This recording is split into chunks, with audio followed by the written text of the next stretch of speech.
पीले दांत वाली बहू। रंजना कभी ब्रश नहीं करती थी। उसे कितनी बार उसके माँ बाप ने डांटा, लेकिन उसका कोई असर उस पर होता ही नहीं था, जिस कारण से उसके दांत पीले पीले हो जाते हैं। शादी के बाद अरे बहू, वैसे तो तुझ में कोई कमी नहीं है, पर तेरे दांत इतने पीले कैसे हैं बेटा? कैसे मतलब? कोई सर्जरी थोड़ी ना कराइए। वो तो क्या नाम, मैं ब्रश नहीं करती थी तो पीले हो गए। अब क्या करूं? आप कहें तो लाल करवा लूं या फिर काले? यार ये क्या है, क्यों माँ से लड़ रही हो? लड़ रही हूँ? अरे मैं लड़ रही हूँ या ये बोल रही है कि दांत पीले हैं, पीले। अरे तपस्या थोड़ी ना की है इन्हें पीले करने के लिए। बकायदा ब्रश नहीं किया है 20 साल तक, तब जाकर। छी, कैसी बात कर रही हो? ये उस वक्त तो पीले नहीं थे जब हम लोग तुम्हें देखने आए थे। अरे तब साफ करवा लिया होगा डेंटिस्ट के पास जाकर। अब देखो कैसे पीले पीले लग रहे हैं। रंजना सास की तरफ गुस्से से देखती है। फिर शुरू हो गई पीले पीले पीले।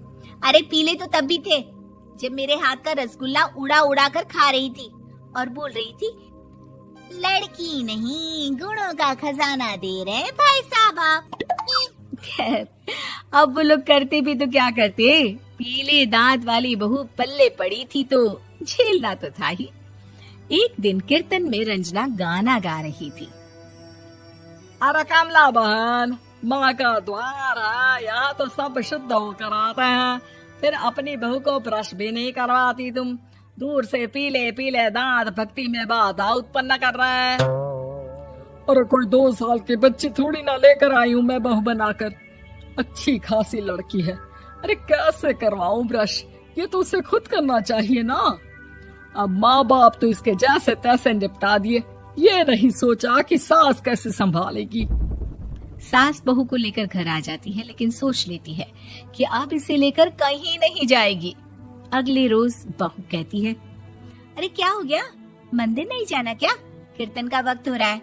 मेरी मधुर वाणी से कान्हा जी जागते हैं और सोते हैं। आप तो जानती है ना उनकी भक्ति में कितना मन लगता है मेरा। वो क्या है ना, तबीयत ठीक नहीं लग रही है मेरी, आराम करूंगी मैं। तबीयत ठीक नहीं लग रही? अभी तो मिथुन के गाने पर नाच रही थी आप, और अब बोल रही है कि तबीयत ठीक नहीं लग रही। अरे भक्ति में मन लगा लो सासू माँ, ऊपर जाना है, क्या मुंह दिखाओगी आप? हाँ? सास को बहू की बात पर गुस्सा आ जाता है। मैं क्या मुंह दिखाऊंगी, इसकी चिंता तो ना कर, समझी? अपने मुंह की चिंता कर, जो ये पीले पीले दांत लेकर हर जगह पहुंच जाती है। पता है लोग कितना मजाक बनाते हैं। ना जी ना, मैं नहीं जाना कहीं तेरे साथ। तो ये बात है, कोई ना, मत जाओ, मैं अपने कमरे में ही बैठकर भक्ति कर लूंगी। ऊपर वाला दांत थोड़ी ना देखता है, मन देखता है, भावना देखता है। और अरे बस बस, तू सब कुछ दिखा, बस ये सफेद चमकदार दांत ना दिखाना किसी को, है? जा यहाँ से। बहू को सास की बात का कोई फर्क नहीं पड़ता, वो तो जैसी थी वैसी ही रह जाती है। सुबह नहाकर किचन में खाना बनाना, फिर खाना खाना, कीर्तन भजन करना और सो जाना। एक दिन, माँ जी मैं सहेली के घर जा रही हूँ, शाम को लेट आऊंगी। हाँ हाँ तो जाना, मैंने कौन सा तेरी आरती करनी है घर पर बैठकर। रंजना सहेली के घर जाती है, जहाँ वो पार्टी में जाने की तैयारी कर रही होती है। अरे शिखा, कहाँ जाने की तैयारी कर रही है? मैं गलत वक्त पर आ गई क्या?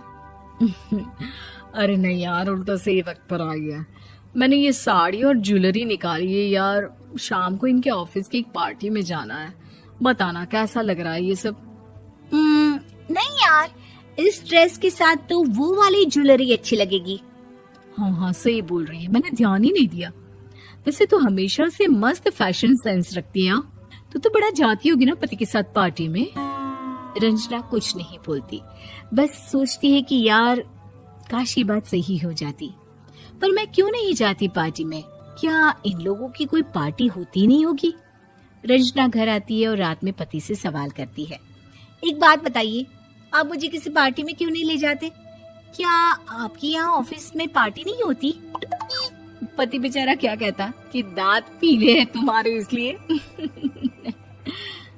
अरे कोई पार्टी होती नहीं हम लोगों के ऑफिस में, तो कहाँ से लेकर जाऊं? और मार्केट, मॉल, कहीं वीकेंड घूमना, कहीं तो।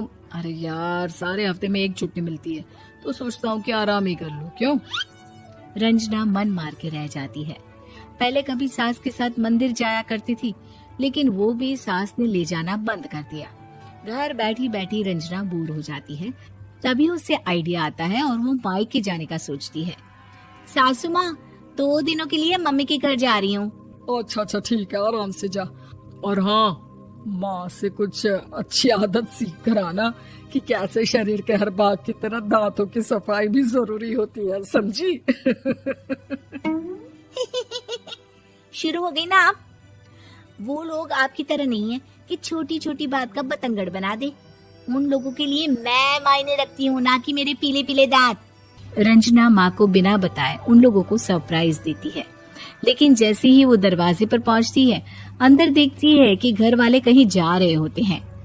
अब माँ, काश रंजना दीदी के दांतों वाली प्रॉब्लम नहीं होती, तो वो भी हम लोगों के साथ चलती ना बुआ जी की बेटी की शादी में। हाँ बेटा, लेकिन अब उसे कौन समझाए कि उसको उसके पीले दांत नहीं दिखते, लेकिन उसके आसपास के लोगों को कितना एम्बैरेसिंग फील कराते हैं। मुझे तो कितनी बार उसके स्कूल की टीचर ने शिकायत की कि उसके साथ कोई लड़की बैठना भी नहीं चाहती, और ना ही कॉलेज में कोई उससे बात करना चाहता था। लेकिन पता नहीं क्यों उसे ये बात समझ में ही नहीं आती। कोई कमी नहीं है उस लड़की में, बस यही कि दांत पीले हैं। वो तो भला हो जीजा जी और उनकी माँ का, जो दीदी को जैसी है वैसे ही रखा हुआ है। रंजना को अपने घर वालों की बात सुनकर बहुत दुख होता है। वो सोचती है कि वो क्या करे, लेकिन फिर वो सीधा डेंटिस्ट के पास जाती है, अपने दांत चमकाती है और कसम खाती है कि वो रोज ब्रश करेगी। अरे क्या हो गया? तुम तो 2 दिनों के लिए गई थी ना, पर कोई ना, अच्छा है, चलो आ गई तो। रंजना सास के सामने आकर खड़ी हो जाती है और पूरी स्माइल करती है, उसके चमकदार दांतों को दिखाती हुई। हैं? चले मंदिर। माँ, मुझे माफ कर दीजिए, मैंने आप लोगों को बहुत एम्बैरेसिंग फील करवाया। मैं आज से रोज ब्रश करूंगी।